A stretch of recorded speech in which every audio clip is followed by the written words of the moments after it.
Hey guys, welcome to this week's Money Investing Show. This week we are tackling the subject of small business strain. This isn't just looking through the lens as a business owner, it's also looking through the lens as an employee to make sure that your future is safe. You're looking for the right warning signs if the business is struggling or if the business is doing well, making sure you get your fair share. Plenty to take out of this, and we'll look forward to seeing you in the show. Hey guys, welcome to this week's Money Investing Show with me, your host, Andrew Baxter, and as always, my offsider and co-host, Mitchell Laurential. Thank you for having me on the show, Mr. Baxter. Pleasure as always.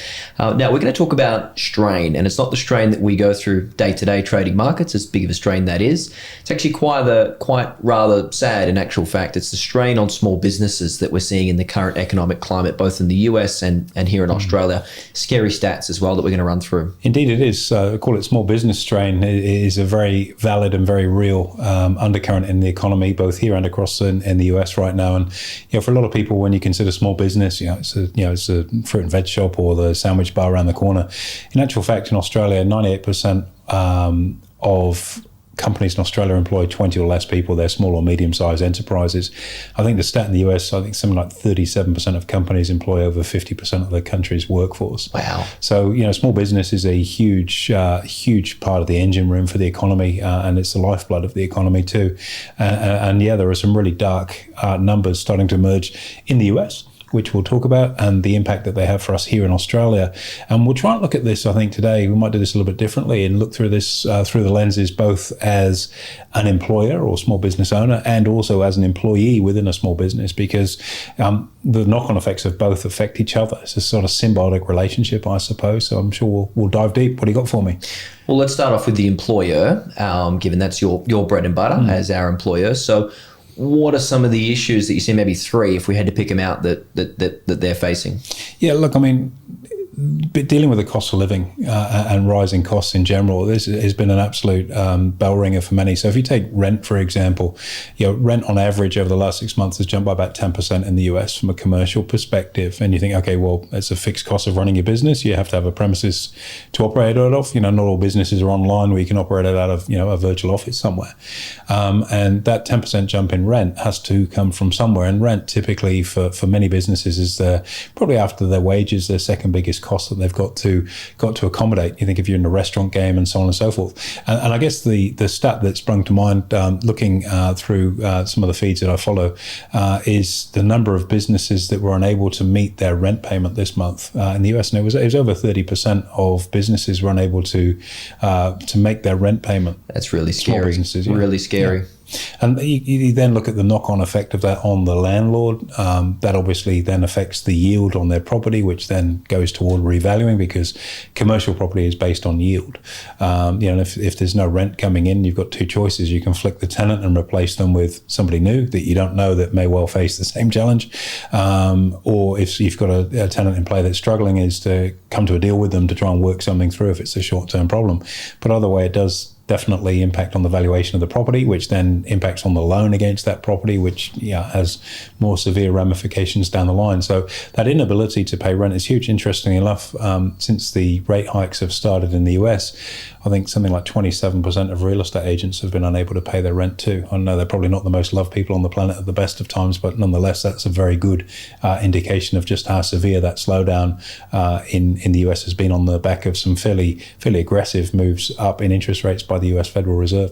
Makes total sense. When your cost of borrowing is higher, it makes it very challenging. The money has to come from somewhere. That's the reality of it. So rent is a huge component, and the knock-on effects from rent either not being paid and hitting landlords as well as the business that's in there are substantial. What about wages? That's a big one. Yeah, look, very topical for us here in Australia at the moment, as Labor have been sort of messing around with the industrial relations laws, and it's a really hard hat to wear as an employer when someone's talking about collective bargaining, because our team here, whilst in some instances might be in a broad category of what they do, be it stockbroking or admin or financial planning or whatever it may be. So generically they're in that group, and therefore their wages should be determined by what the average is for that group. But we've got a unique set of skills that we have in our operation, and we want to reward our people in a slightly different way, invariably substantially more than what they would get under a bargain agreement type scenario. So as a business, we want to reward good talent by being able to pay it what's in our mind, commercial. That's a win-win-win. Great service for the clients, a great income for our team that put their heart and soul into what they do, and a great value add for us as a business. That's how win-win-wins work. Yet, we're going to get to the point where we're told what we have to pay people. And I don't necessarily think somebody in Canberra that's never run a business and has been a career politician is any position to say what companies should be paying out in terms of wages. Now, the flip side of that, looking at that from an employee's perspective, because ultimately, there are always two sides to that argument. If you're working in a business where maybe you haven't had a pay rise and you're seeing this cost of living move further and further away from you, it becomes very challenging because it's your quality of life, your standard of living effectively, which is being impacted negatively. Yeah, you've got rent increases perhaps at home, or a higher mortgage to service, or more expensive fuel to put in your car, or more expensive groceries in your shopping cart. So you need more wages to come on the back of that. So employees are obviously asking for more money, and it's a tight labour market. So employers are kind of having to come to the party if they want to retain talent. Again, I go back to that negotiation. It shouldn't be something that's government driven. It should be commercial and in the market that you can come up with those rates. And in doing that, if you're in a business whereby, let's say you haven't necessarily passed on your cost input increases to the customer, you've tried to preserve a price within the marketplace for what you do to be competitive, to offer good value, whatever it may be, yet your rent has increased, your wages have increased, both of which by at least CPI and probably more. And probably the raw materials, if you're in a manufacturing type business, have also increased in cost, but you haven't passed that on. That really starts to drain the free cash flow within a business. And there's only a fairly short, finite shelf life that has before you have to either pass on the cost or start cost cutting within the business in order to, as the business owner, still make a profit margin. And again, this is a really tough conversation because a lot of people that are employees see businesses, although the big bad people that make all the cash. But oftentimes, and I'm not being a bleeding heart about this, but this is a time where your profit margin or margin in general can be really heavily compressed, or even be negative, where you're actually subsidizing what goes on. And if you think about, say, the construction industry, where we've seen lots and lots of companies fall over because they've just been unable to handle the crush in margins that they make, and they go out of business. That doesn't help anybody because the person's without a job, the tax office hasn't been paid, there's usually a big backlog of what's owing there, the end user hasn't had their house built, the suppliers haven't been paid. So that there's a spread of pain everywhere. If there's director's loans and you're guaranteeing it's collateral, you're on the hook for it. All of those different things that can go horribly wrong. So to have a strong economy, you have to have profitable and strong, not gouging, but profitable and strong small enterprises that are able to employ people.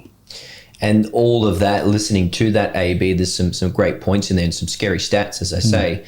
Is the fact that incomes are down. Consumer spending has pulled back naturally in the current environment. What kind of effect has that had on businesses, would you say? Yeah, I think it's a really marked one. I was chatting with the Aramex, the parcel delivery guy, the other day at our place. And I said, and that's a really good sort of bellwether person to have a conversation with because, particularly through the pandemic, we saw so much stuff being ordered online and delivered. I live on my farm down in Byron. So, we have that service. They come out and deliver, which is very nice. And he said business has been really slow. Starting to get a bit of a ramp up as everyone's ordering their Christmas grog from Dan Murphy's or wherever it may be.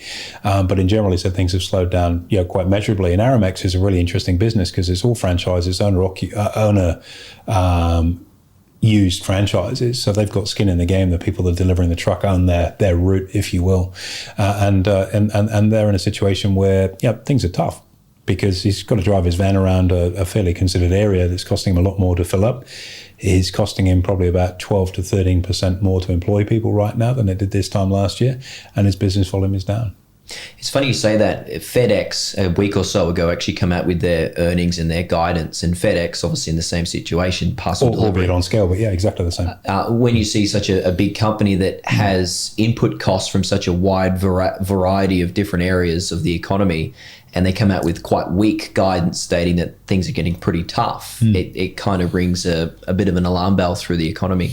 Look, I think it has to. And again, it's so easy to be, they make plenty of money, they can afford it. But that's not really true. The businesses have got a level of reserve that you can go through. And you think about employers, and I know employers that have sacrificed their own pay for a period of time to ensure the team were remunerated. And, if you look at other businesses that perhaps have been sabotaged isn't the right word, but really negatively impacted through the pandemic. Let's say you're in a body shop for repairing cars. So your ability to source components, for example, to be able to fix cars has been almost non-existent. So all of a sudden the cash register is virtually closed because you haven't got the parts to fix the car to give the invoice to the customer, yet you've still got rent to pay, which has probably got a personal guarantee by you, the director, if you're a small business, and you've still got employee entitlements to pay, superannuation, for example, which even during the lockdown when people were receiving JobKeeper, the employer was still liable to have to pay the superannuation contribution, which, by the way, has also gone up 10.5%, which is something further you've got to find out of your margin to pay that additional contribution to super. And those sorts of business are really tough. If you're a travel agent and no one's able to travel, you've had the guts cut out of your business. But same thing, if you've got premises, you've still got rent to pay, you've still got to pay super for your employees, even if they were getting JobKeeper. So it's been a really, really tough time. But, we've talked so far down the sort of lane of being the business owner. But I think it's really important to acknowledge from the employee's perspective, some signs to look out for as well. And I got hit up on our Facebook feed over the weekend. Someone was talking about an employer that hadn't paid their superannuation. I remember seeing that. It's sad. It is, and so a couple of things to look out for from an employee perspective to ensure that the health of your business isn't, we're good, we're okay, we're in good shape. It's your money. You have to keep a responsibility. This is a money investing show, so these are things we've got to talk about. Is to make sure that your employer is up to date with your superannuation contributions.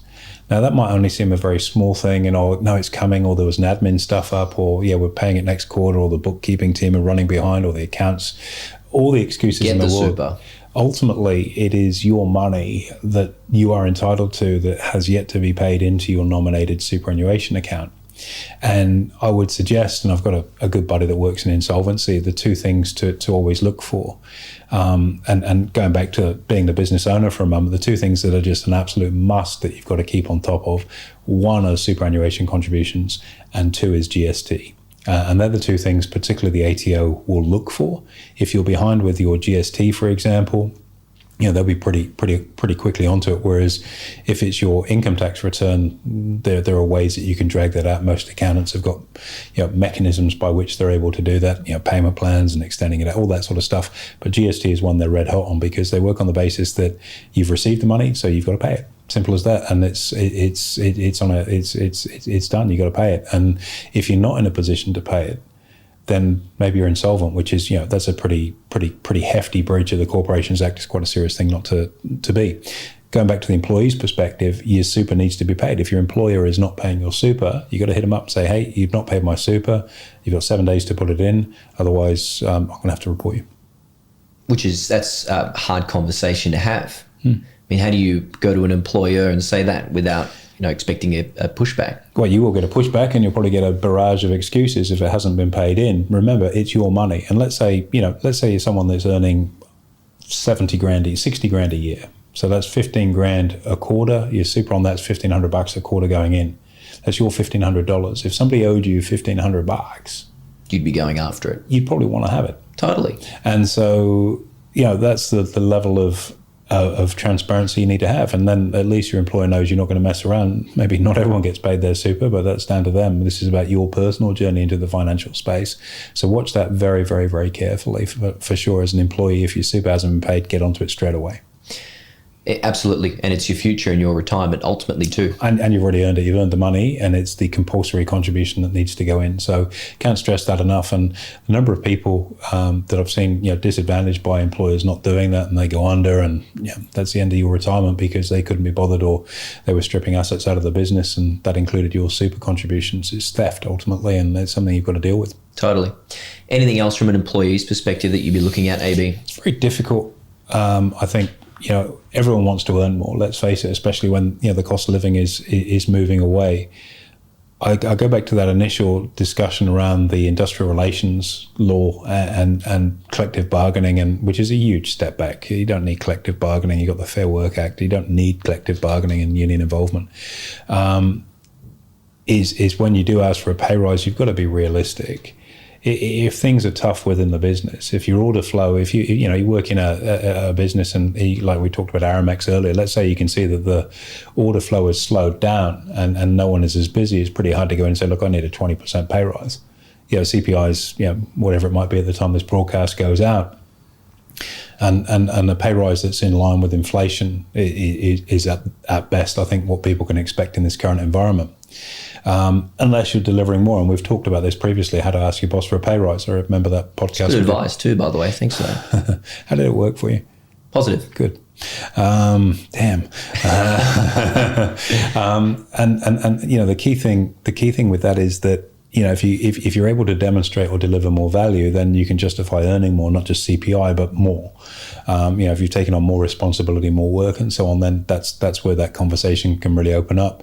But I do think it's important not to be exploitative on either side of that equation. As an employer, browbeating your employees to accept X, and as an employee trying to sort of bend your boss over a barrel, knowing that it's hard to get staff right now and using that as a stick to smash them because,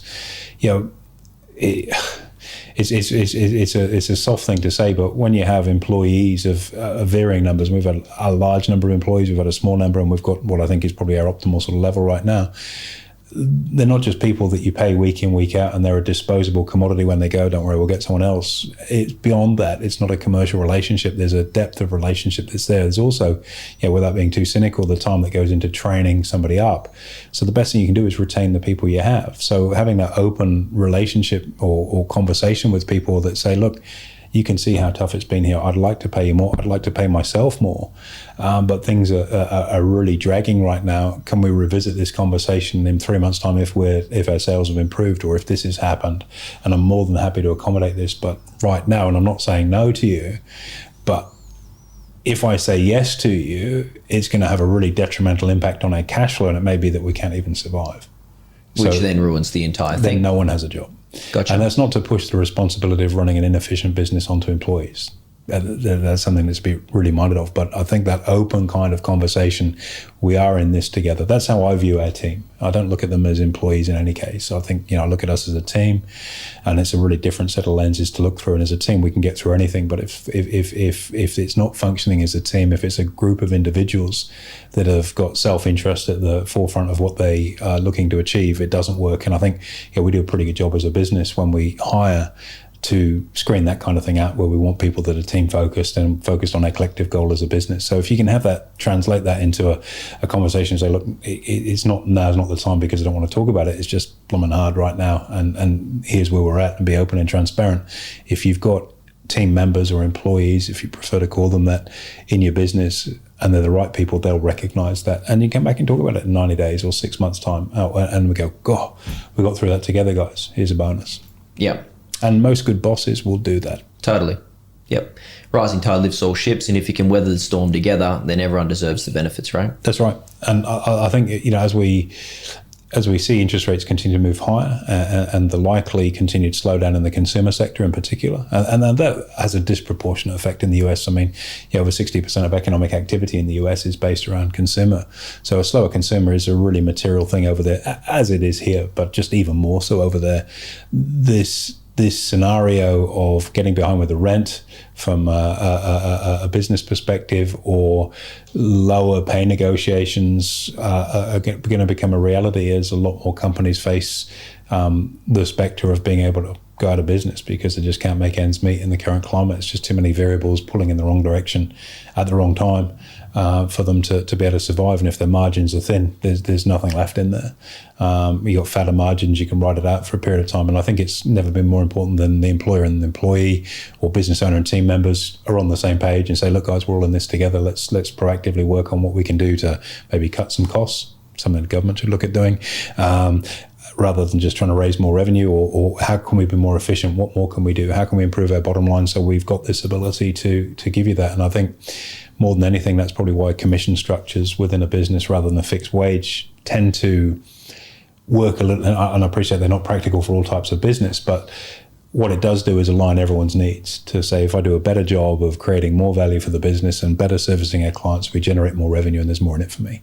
That's a win-win-win. That's why I love, commission-related business structures, because everyone's pulling in the same direction.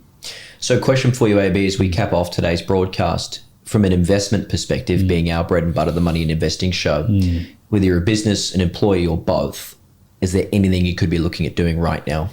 From an individual perspective, watch your super. And I know it's going down. Most people have been absolutely hosed with the performance of their industry supers, so maybe you're better off without your employer putting money in. But taking that cynical view out of it for a moment, making sure that your money is going in. It is your money. They're not doing you a favor. Your employer is not doing you a favor by putting it in. It's a legal responsibility. It is your money. So on that level, from an investment perspective, make sure the cash is going in the till for you. On the other side of the coin, as a business owner, definitely tighten the belt. Look at cutting out anything excessive so that your business can continue to remain positive cash flow wise, solvent, have a decent margin. From an investor's perspective, finding those companies that are either, number one, able to pass costs on very easily. Toll roads, a very good example of that. Inflation goes up, you jack up your toll. Telecommunications and utilities, very, very easy to push it on. Other companies, it's much, much harder if you're in a more competitive space to be able to pass costs on. You kind of got to wear it, so that we look for efficiencies. And I think, the tech sector in particular in the US has been an example where there's been a great deal of grandiose spending over the last sort of 8-9 years, rather like the tech bubble. And I think we talked about this in a previous podcast. There's been a huge amount of spending, and that spending is now being cut back. And you look at some of the job losses being kicked through in the tech sector in particular, that's a sign of belt tightening on the part of those companies. And I think that's good quality corporate responsibility, because if we're talking about not small enterprise now and small business, but big listed stuff, as a director of a listed company, your responsibility is to the shareholders. You've got a fiduciary duty to the shareholders. And so if it involves cutting costs to maintain the solvency or the future of the business, that's the nasty pill that you have to swallow. And it's not pleasant sending around the email, as some CEOs do, to say, you're not welcome anymore, thanks for your efforts, ciao. It's a very, very difficult thing to do. But looking at companies that are prepared to embrace cost cutting and let workforce go and really continue to drive the business forward is a sign of good investment. And much as I'm not a huge fan of Alan Joyce, some of the work that they did, post GFC, in particular in terms of restructuring labor agreements within the airline industry, and if you work in the airline industry, you're going to hate me for saying it, but Alan Joyce's responsibility, his fiduciary duties to the investors, that cost cutting within the business was very, very good for Qantas's share price if you're just looking at it through those lenses. If we look at the ramifications on the other side of that now, too much cost cutting can sometimes result in significantly deteriorated service, and that's what we're seeing with the likes of Qantas at the moment, with baggage going missing and delays and flights being cancelled and not being able to get a hold of a person when you try and you've got a problem, you go through the help desk. So there's the flip side of it, and I guess they'll wear some of that in terms of backlash from both customers and investors. So it's getting that balance right, which is very, very difficult. And when you're managing not small businesses but big businesses, those challenges are exponentially difficult to fix. I guess that's why they get paid the big bucks and the even bigger bonuses, which caused the of a number of the shareholders at last week's shareholder meeting for Qantas too, and rightly so, I think. Indeed. AB, a number of challenges out there, but great analysis and some real issues posing our economy right now. So thanks very much for your insight today. Absolute pleasure. Anytime, Mitch. There you have it, guys. Make sure you give us a review and a rating to help more people get access to this show, and we'll look forward to hosting you next week.